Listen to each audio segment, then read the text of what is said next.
Let's start. Okay. Let's have a look at complex plane and Argand diagram.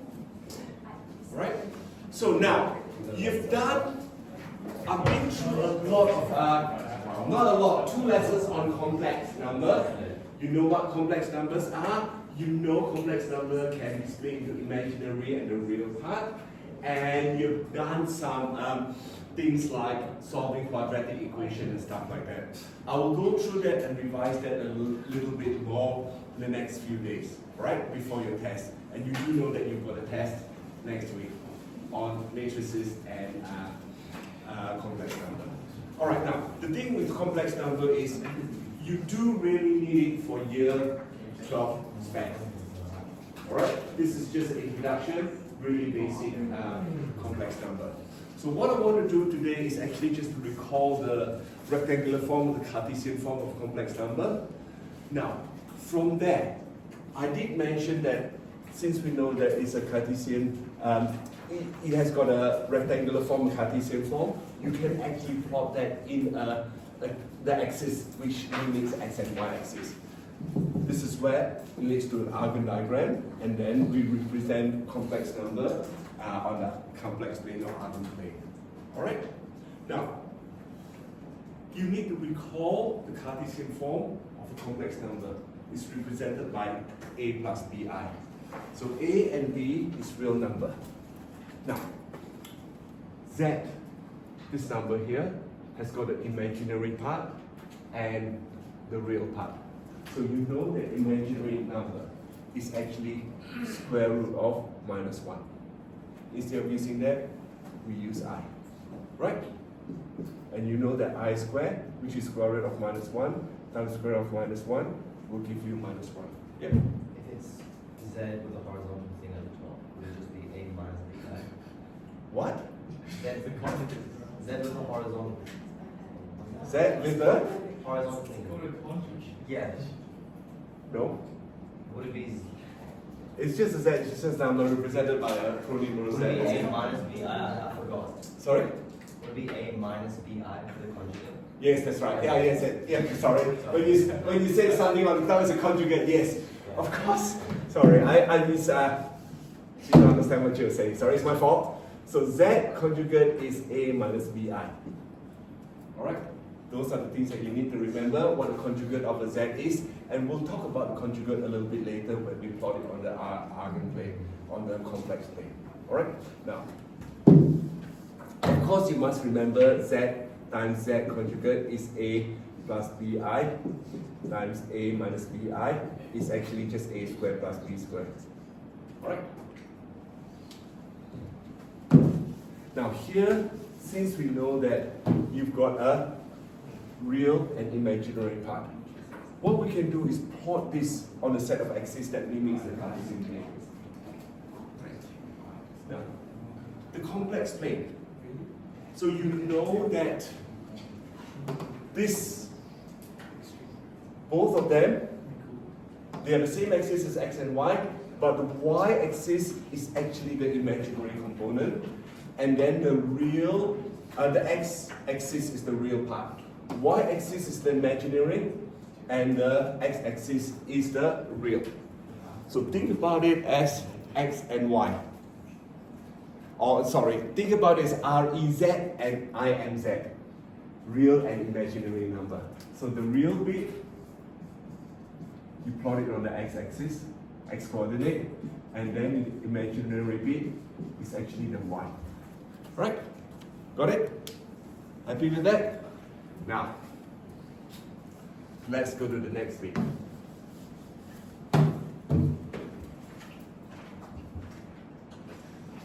Alright.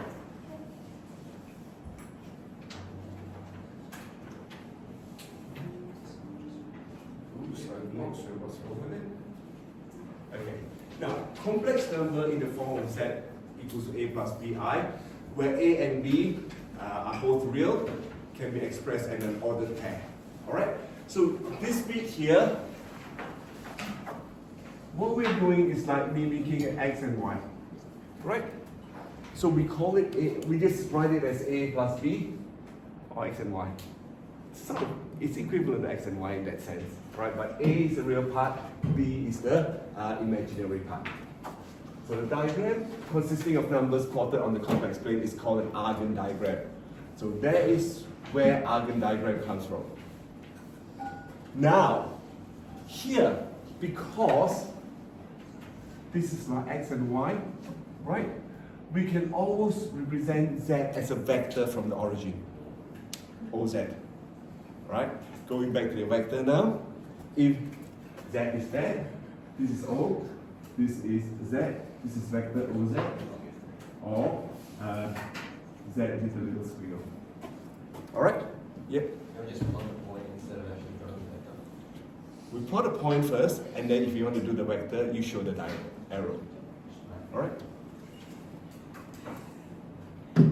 It depends on situation. You show both sometimes. You plot the point first, and if you need, you will use the arrow to show the vector. Got it? Now, although a complex number is not a vector, right? It is actually not a vector, but we can use a vector representation. Since complex numbers like vector, it also have a magnitude and a direction.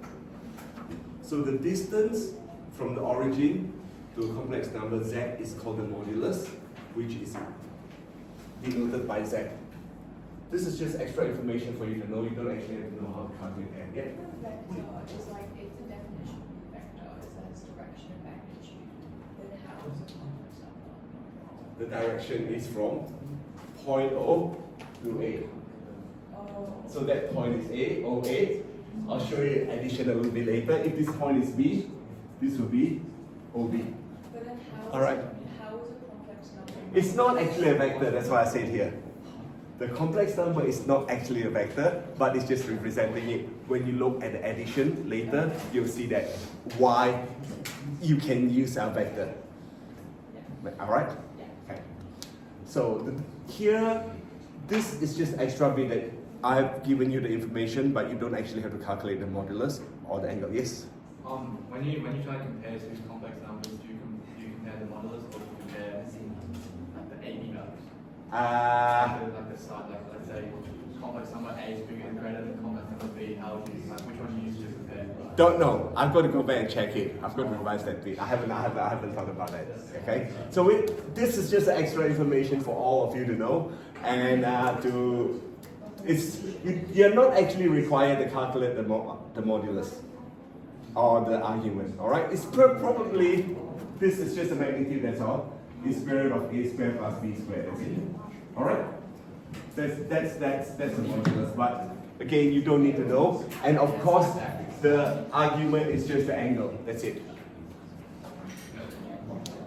That is for your information. You don't actually need to know it until next year. All right, let's go on to the next bit. You've got all the information. You don't have to copy it down. Just make sure that you know that it can be represented by a vector. That's it.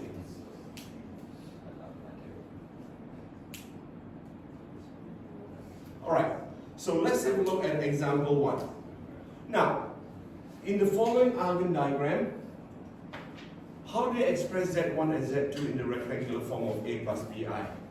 So Z1, you know that this real part is 6, correct? And the imaginary part is 4. So that's 6 plus 4i. Pretty straightforward. Z2, what is the real part? What is the imaginary part? So here, imaginary and the real part. Now, you can see that some book actually uses I and with a bracket of Z. It's really one way to presenting the complex plane. You could use IM and RE, just like this, or you can use IM with the bracket Z or RE with the bracket Z. It's up to you. I don't mind. So you should know that in that case, Z2 would be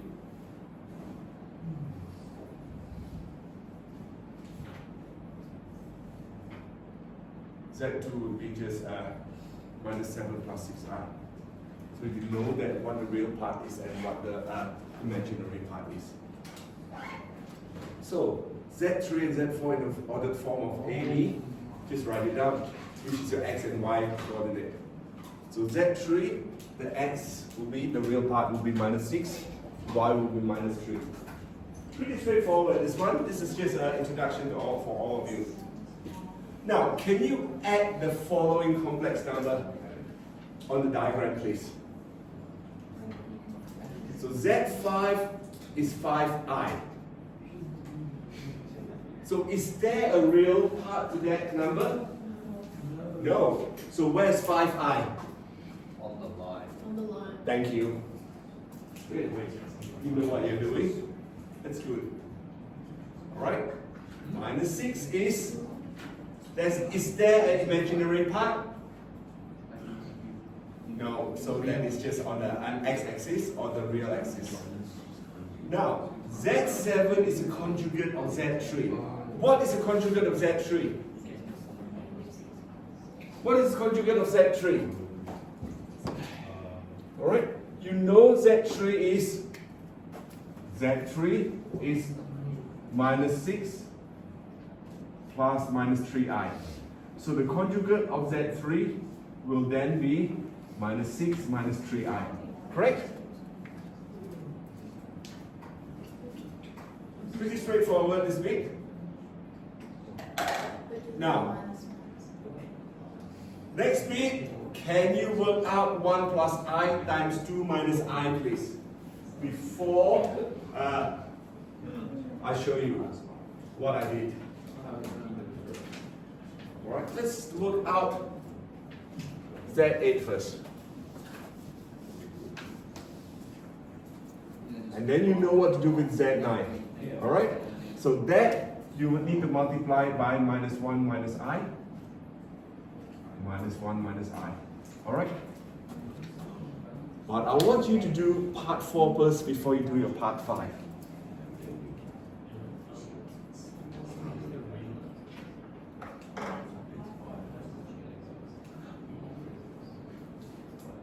Alright, let's have a look at that. So Z8, 1 plus I times 2 minus I.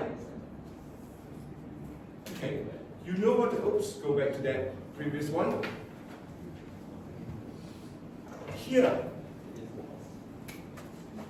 1 plus I times 2 minus I, expand that. 1 times 2 is 2, minus I, plus 2I, minus I squared. So 2 minus I squared is minus 1 is plus 1. Minus I plus 2I is I. So plus I, therefore is 2 plus 1 is 3 plus I. Alright?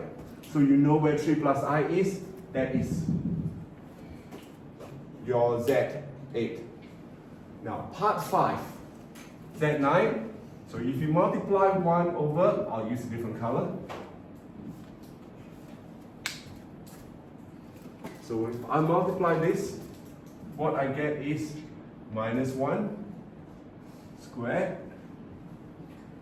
plus 1 squared. Alright? And then there's minus 1 minus I. So therefore that becomes 2 minus 1 minus I, which is minus half minus I over 2. That's the point there. Right? Pretty straightforward. Everyone happy with it? With what I've done there? If you're happy with it, I'll just rub off the board and we will look at the next bit. Alright, the next one. Example 2. Can you plot the following complex number? Just do part A and part B straight away. Use dots and X's to show the different thing. For part A, I will use a dot. I did use a dot for part A. And for part B, I used a cross. Alright, I want you to observe something from there. Plot that on the graph.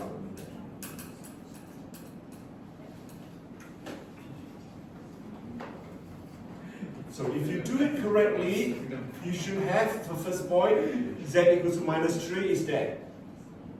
Z equals to 2i is there. Z equals to 5 plus 7i, straightforward, minus 4 minus 5i. Alright, those are your 4 points from part A. Part B. So if you go part B, Z equals to minus 3, it has to be the same point, correct? Same point. See, I use different color just to make sure that you know what I'm doing. And then I use crosses for that. Minus 2i. And then I've got 5 minus 7i and minus 4 plus 5i. Now, compare A and B. Alright? A, when you've got a real number, deploy on the same point. Now, Z equals to 2i and Z equals to minus 2i. What are they? What are they? Conjugate, that's good. So that is a conjugate of 2i. So look at what is happening on that diagram. Is this a conjugate? 5 minus 7i is a conjugate of 5 plus 7i? Yeah? Is that a conjugate of that? So what happened in that diagram? It flips. Yeah, so it is actually reflection about the x-axis or the real axis, right? So now, if we can observe that if z is purely imaginary, then it lies on the imaginary axis. If from what we've done the last 2 slides, all right? And if z is real, then it lies on the real axis. Complex conjugate represent reflections about the real axis. You got all the information, you don't have to write it down. So you just need to know conjugate is just reflection about the x-axis. Now, can you all try to solve the quadratic equation? All right. I would say that, well, in among yourself, you've got 3 of you or 4 of you. Just work out which question you want to solve. It doesn't really matter. Share it around, and then you can plot it on the Cartesian plane. You're right. Yep, it's this thing. It's in my way.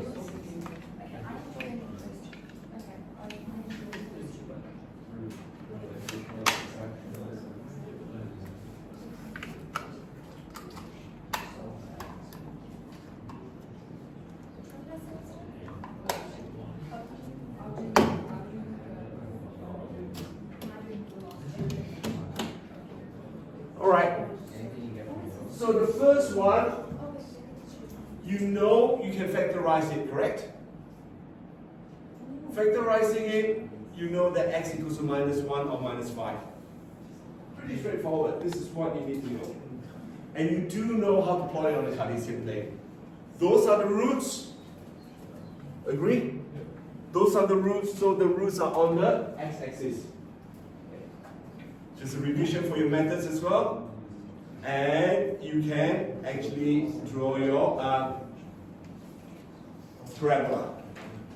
And you do know that if it's required, that will be 5, correct? Yeah? That will be your y-intercept. Alright? Now, how do I plot it on a complex plane? Do I have a curve? No. All I need to do is plot the 2 points there, that's it. Just leave it as 2 points. There's no curve on the complex plane, it's on the real. When you plot it, it's on the real Cartesian plane, but when you're on the complex plane, you just plot the 2 roots there. Second one. This is a perfect square. What is perfect square telling me? There's only one root. So it's double root. The root is there. And it's just x equals to 4. Right? You can draw that. Yeah? And then again, on the complex plane, just only 1 point. Now this bit here, you should know how to sketch it on your Cartesian plane. Right? Take it into a What sort of form? From your methods? Here. How do you plot this? How do you sketch it? Not plot, sketch. You do a complete the square. Complete the square will tell you where the turning points are and the axis of symmetry is, and whether you are moving the parabola left or right. So you know from here the axis of symmetry is x equals to +1. You know that the solution is plus or minus 3i, right? You should know how to do it. Now, and you should be able to work out, just plotting it, work out your where 9 is and where 1 is. You know that that is your axis of symmetry, and you do know that it crosses plus 10. All right. I'm not asking you to work out where the minimum point is, not the stationary point. The minimum or the stationary point. I'm not asking you to work that out. Right. Now from there, you could actually plot your solution on the complex plane, which is just x equals 1 plus or minus 3i. That's it. All right. See the difference when you plot it on the Cartesian plane and you plot it on the complex plane. All right. Now, I may not be able to finish the lesson today. I'll continue it tomorrow because I do want to do it very carefully today, especially when it comes to the vector. All right. So now, example 3. If we have got z equals to minus 2 plus I, you can plot and label z conjugate, z plus z conjugate, and z times z conjugates as points on the complex plane. Can you work those out, please? All right. I might actually stop here in example 3, and then I'll finish off tomorrow. I want to do it slowly and carefully.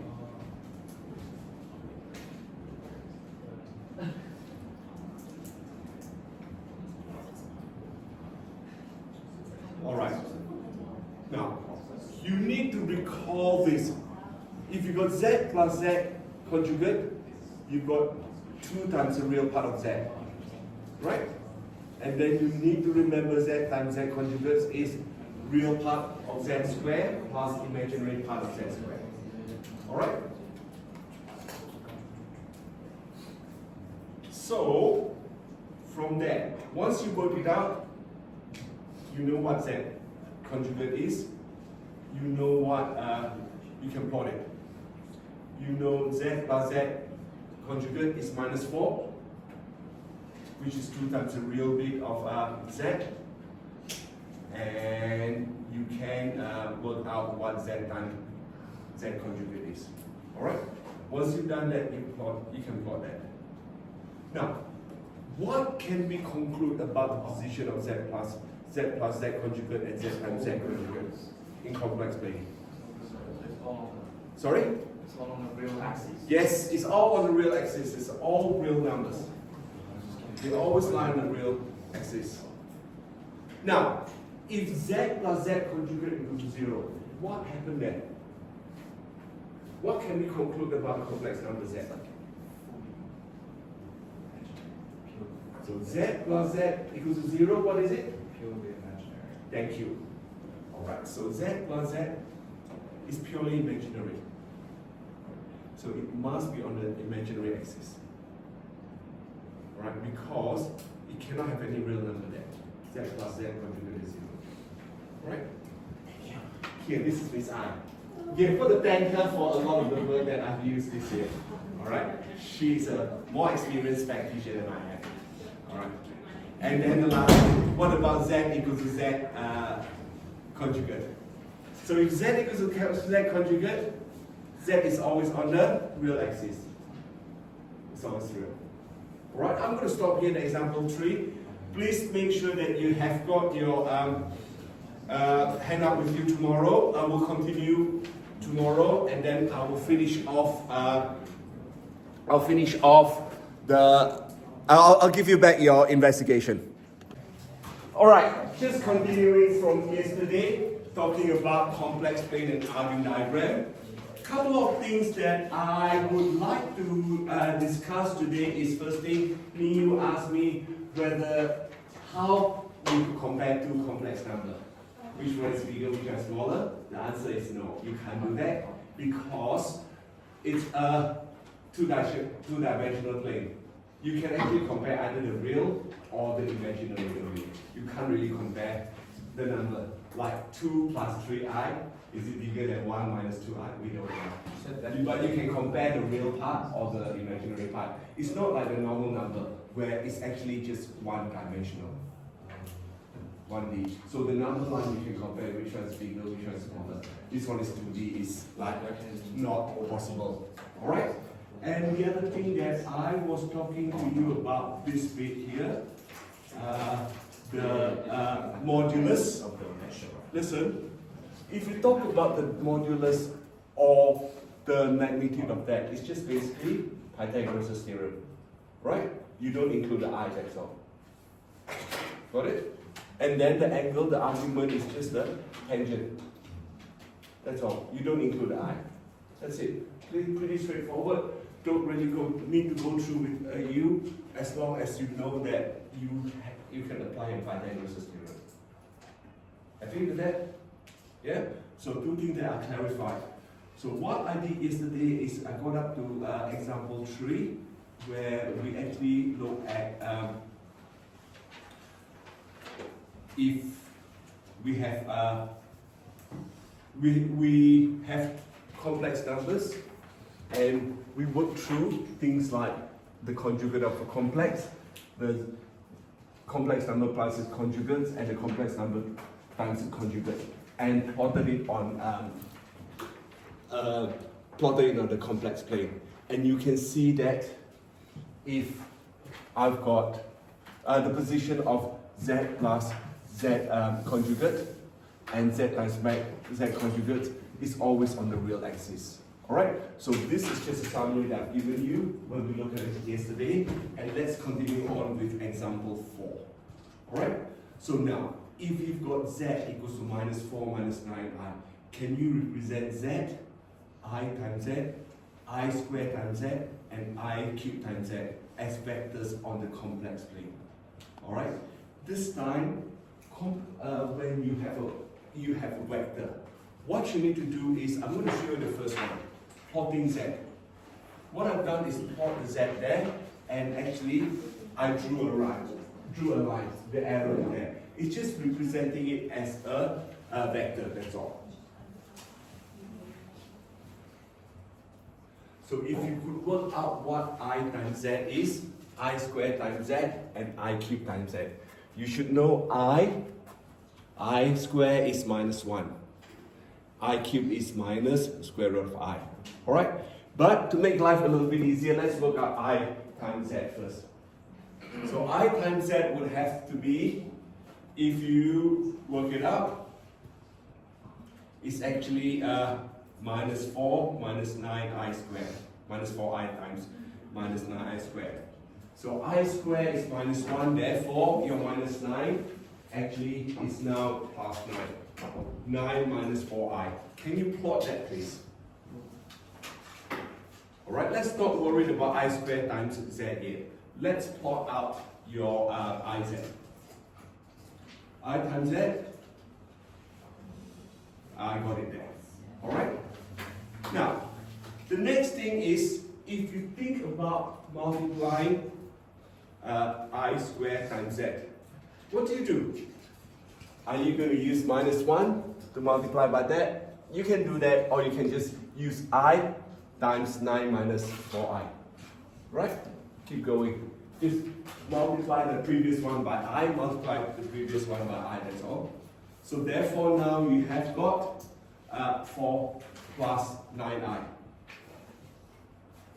Alright, or I have done something wrong, minus 1 times I squared is minus 1, yeah, that's correct, minus 1, it is 4 plus 9i, which means I've got that. Alright, and keep going, the next bit is minus 4 plus 4i. Now, what can you observe? What can you observe from there? It is a, thank you, it is a rotation, and each rotation is 90 degrees. Correct? Yeah? So, the visual effect of multiplying a complex number by I. It rotates the complex number 90 degrees anti-clockwise up to origin.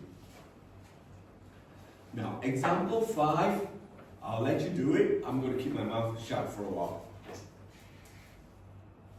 Again, what I'm going to do is plot Z for you first. Alright? That's the first one. Then, how do you work out Z divided by I? Alright, remember when you're rationalizing your assert, this bit here is Z over I times I over I. Right?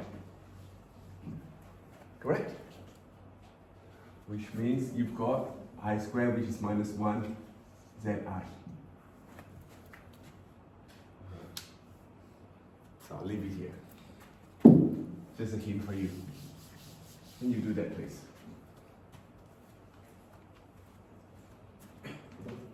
So I want you to observe what is the effect this time. What is multiplying by I, dividing by I? What does it do? After this, I'm going to talk a little bit about vectors. I'm going to take my time to go through some vectors concept with you again.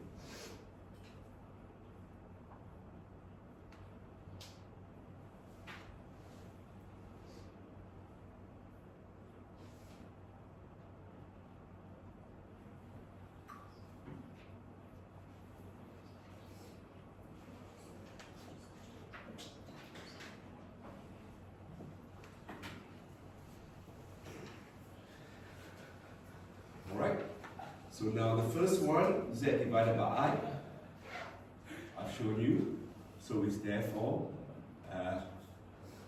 minus 7 minus 8I.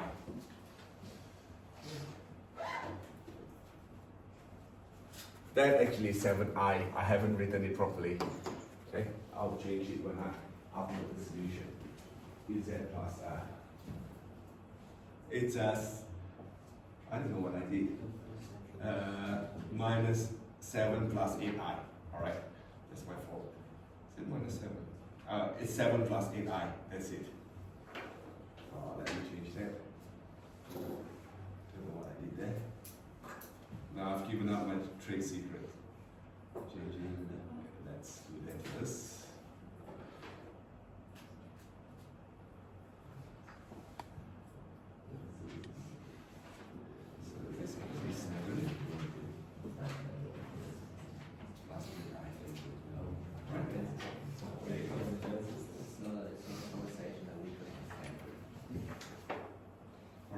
So therefore you could plot it. Now you can see that it's going the other way. Can't you? Okay? So if you keep going, if you keep drawing, this time dividing by I. What can you observe? Again is rotation, right? But this time is actually in the clockwise position. So the difference between this and example 4, which is everything is multiply by I is anti-clockwise, divide by I is then clockwise. Alright, so that's the difference. Now, what I'm going to show you is the next bit here, the next bit example 6. Can you first plot Z1, Z2, Z3 and Z4? Ignore everything else first. Just plot those 4 points and put it in the vector notation. Alright, just plot those 4 points.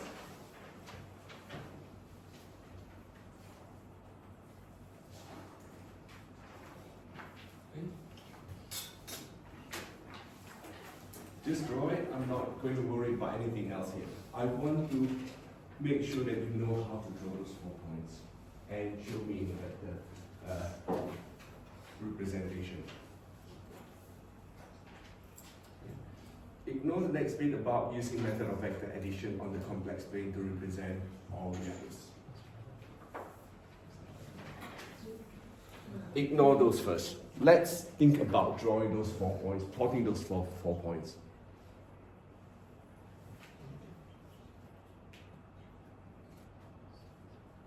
Now, when you look at that, the 4 points, right? So plotting Z1, Z2, Z3, Z4. Now, what I have done is because I want to animate this, so I've got a bit lazy and I started not using those dots. Alright, there should be dots here. There should be all your dots there. Alright, I'm just a little bit lazy when I'm doing this animation, right? Remember, there should be dots there. Now, what you need to think about is, for example, if we call this point A, right? This will then become vector OA. Got it? Alright? If this point is B, this will then be vector OB from the origin. Yeah? Happy with that? Good. If you're happy with that, let's now first look at the first one. Z1 plus Z4. You know that if you've got two vectors, alright? Let's say this is vector A, this is vector B. If I want to do A plus B, I can actually just move this across. Right? Parallel that way. That would be your A plus B. Correct? Yeah? Remember that? In your vectors? Got it? Yeah? Now, what if I want to do A minus B? Right? What I'm going to do is, you've got A minus B. Vector of A minus vector of B. It's actually vector of A plus vector of B the other way around. Right? So what I want to do is I can draw it this way. This is now B minus B. And again, using the same idea, vector addition,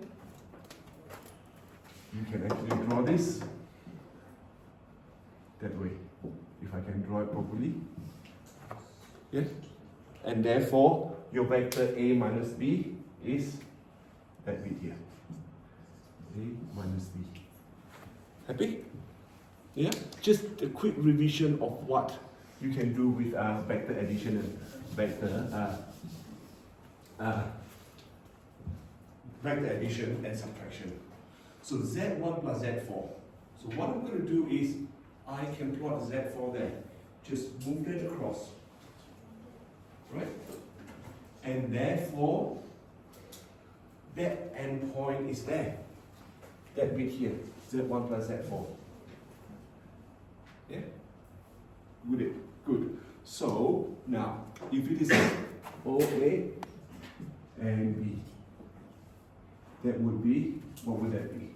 So you've got OA plus OB. Alright? AB, sorry. AB. That is vector OB. Right? Yeah? So this is how you do it. You know that point is there, and if you're asked to represent it, you must make sure that you draw that point there.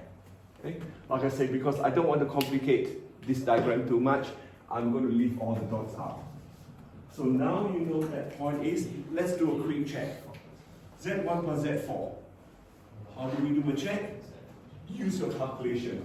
Check your calculation, and you know that that point is 10 plus I. That's it. Right? Got it? So, can you try the next one, Z2 plus Z3? Let's not do Z3 minus Z4 here. Let's do Z2 plus Z3. Let's do that first.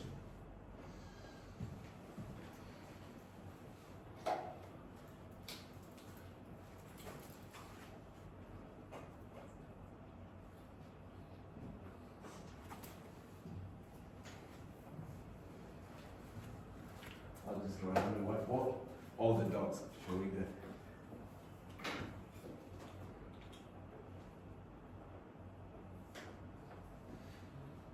Okay, Z2 plus Z3. Draw your Z3, and therefore you know that's it. Minus 10 minus 2i, which is this point here.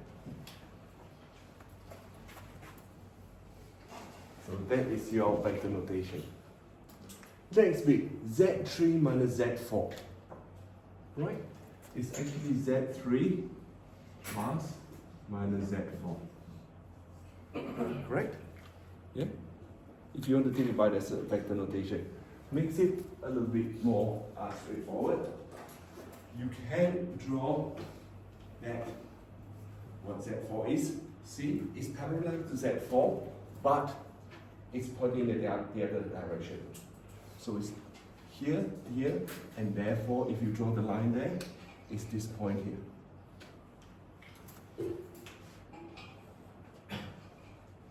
Right? Okay, try the next one, please. And then, of course, you can do a check.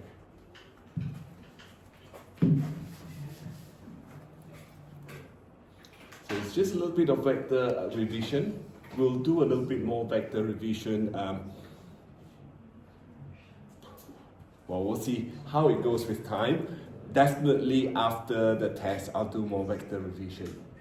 I'll try to do some revision tomorrow with the matrices.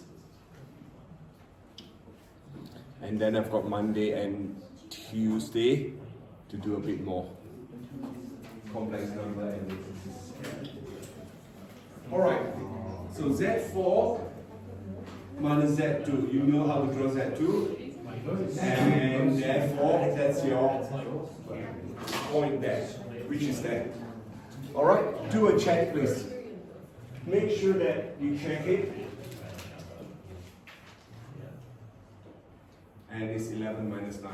See, if you do it properly, you can get the correct point. All right, next bit. Example 7. Can you actually plot all the points on the complex plane, please?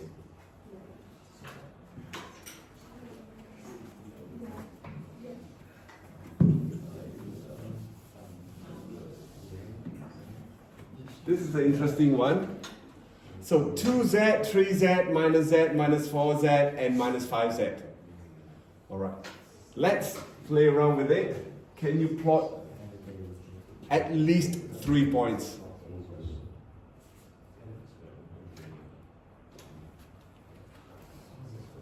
At least 3 points.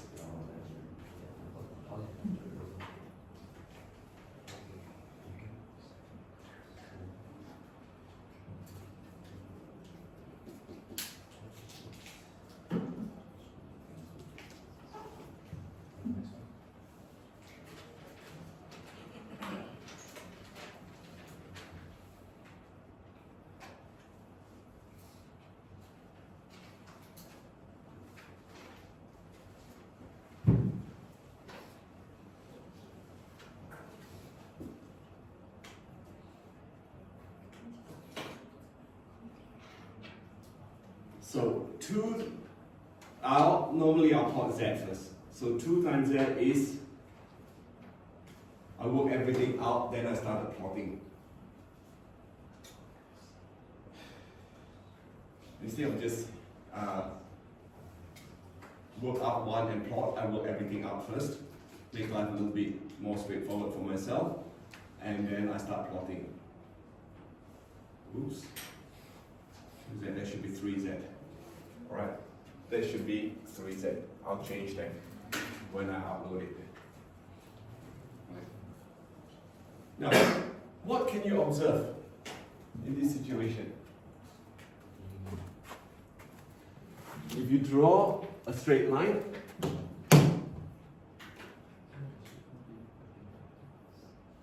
all these points should lie on the straight line. Alright? So I probably plotted one of the point incorrectly. 2z is one of the point I've plotted it incorrectly. Ah, 1 minus 2. Z is the wrong one. Z should have been here. My fault. Alright? So if you do it properly, it should be that way. A straight line. Alright? If it's not a straight line, you know you've made a mistake. Like, I did not plot Z correctly. I plotted Z as 1 minus 1i. 1 minus i. So Z should have been 1 minus 2i, 1 point down. So you can see that when you multiply a complex number by a scalar multiplication, everything will be on a straight line. Right? And then finally, example 8. We're going to look at z squared, z cubed, and so on and so forth. Z to the power of 4, to the power of 5, to the power of 6, and to the power of 7.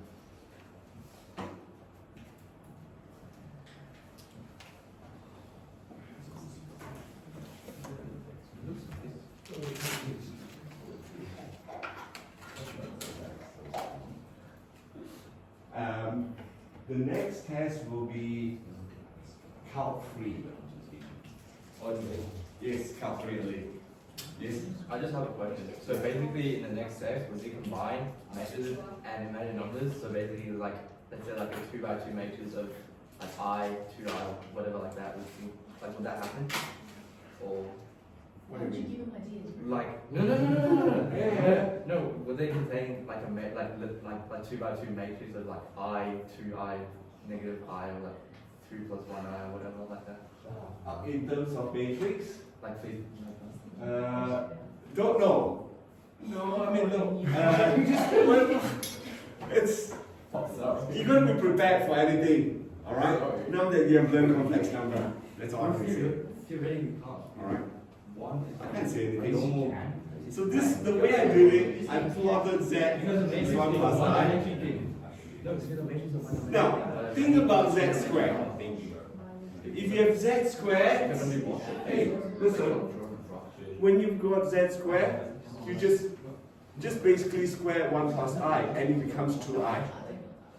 Now, when you have z cubed, instead of expanding it, just use z times z squared. Alright, then z times z cubed, and so on and so forth. So if you could keep doing that, it makes life a little bit more straightforward for you. Alright? I'm going to let you do the rest.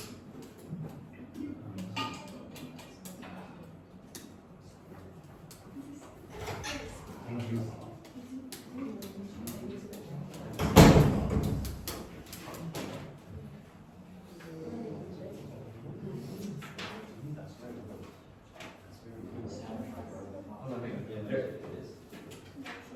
This is my year 12 methods exam.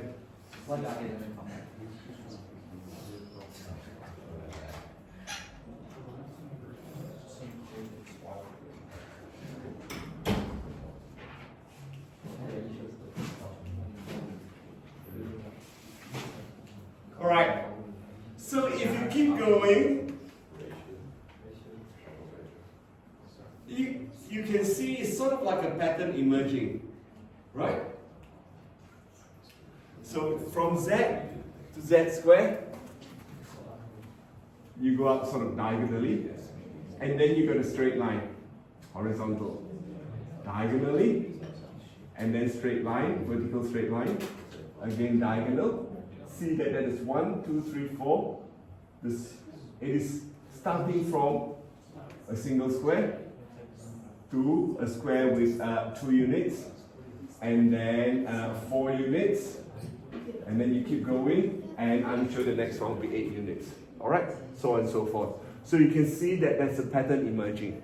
It's just for you to explore pattern, that's all. So I'm going to finish off the lesson for today.